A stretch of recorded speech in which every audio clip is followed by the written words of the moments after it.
Now, as we told you at the top of the broadcast, the latest polling is showing a governor's race headed toward a photo finish among the major party candidates, at least.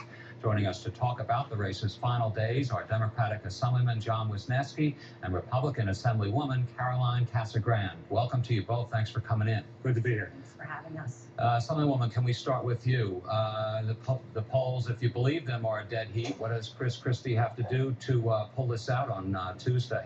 Well, I think we've heard both campaigns talk about the intensity that is needed for a massive get-out-the-vote effort. I know certainly being part of the Christie campaign, we have phone banking going on. We have hundreds of volunteers. We're very excited that we have a very motivated base.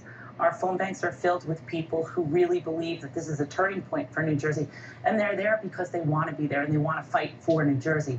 So it's really a wonderful energy and intensity we have in our Republican phone banks and our GOTV efforts this weekend. All right, thank you. And it did look like there was some energy out there among with Chris Christie today. John, Assemblyman Wisniewski, what about the Corzine campaign? Is there energy there? What does he need to do to pull this out by Tuesday? Well, I think what Governor Corzine needs to do is to continue to do what he's been doing throughout the campaign, which is talking about his record. And there are great accomplishments that John Corzine has been able to get done in 4 years as governor. And that sets the record that people are paying attention to. And I think you see that by the poll numbers. Over the course of the last few months, Governor Corzine has come from a position of being behind to where he's ahead in the polls now. And I think that's going to continue over the next few days. And so continue to get the message out is what Governor Corzine has to do. And he's got President Obama coming in Sunday for the third and perhaps final time.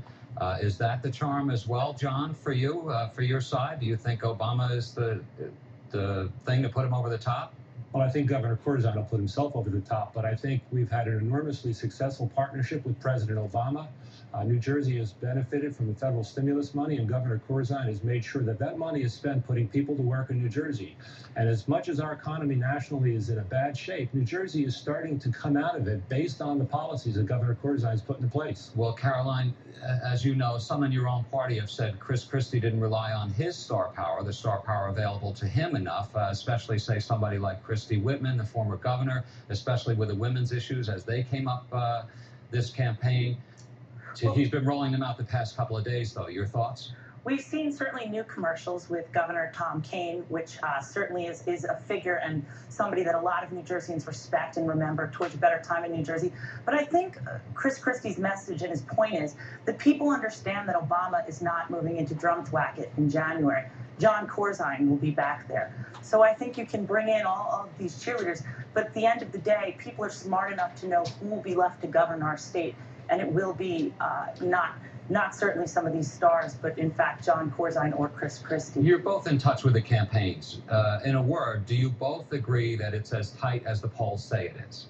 I think it had been tight. I think we are now pulling away. I think Governor Corzine's record is resonating with people, and the fact that Chris Christie has no plan, has no agenda, except to say that he's not John Corzine, and the people of this state recognize the hard work that John Corzine's accomplished over the 4 years, and they're willing to reward him with another 4 years. Assemblywoman Casagrande, a rejoinder? I couldn't disagree more. Certainly, we've seen polls that have tightened up, but recently, and certainly our Rasmussen polls this week and so forth, show Chris with a slight lead, and I think a lot of that is people taking a second look at Daggett, learning about what Daggett actually stands for, to raise taxes, to raise tolls, to tax additional goods, and saying, no, that's not the plan I'm interested in. And I'm interested in the one candidate who's going to cut taxes in this race. And we just have a few seconds left, and that was the segue to the Daggett factor.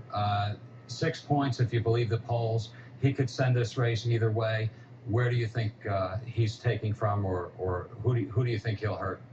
I think Chris Daggett's going to get the votes that an independent. Look, we always have independents running at every gubernatorial election. This is not a novel concept. And so Chris Daggett will take from the pool of people who traditionally don't vote for either Democrat or Republican candidates. I think it's still going to be a Corzine victory on election night, regardless of the Daggett candidacy. All right, Caroline got the first word. John, you got the last. Thank you both for coming in. We do appreciate it. That's all the time we have. Thank you. Thank you, Jim. All right.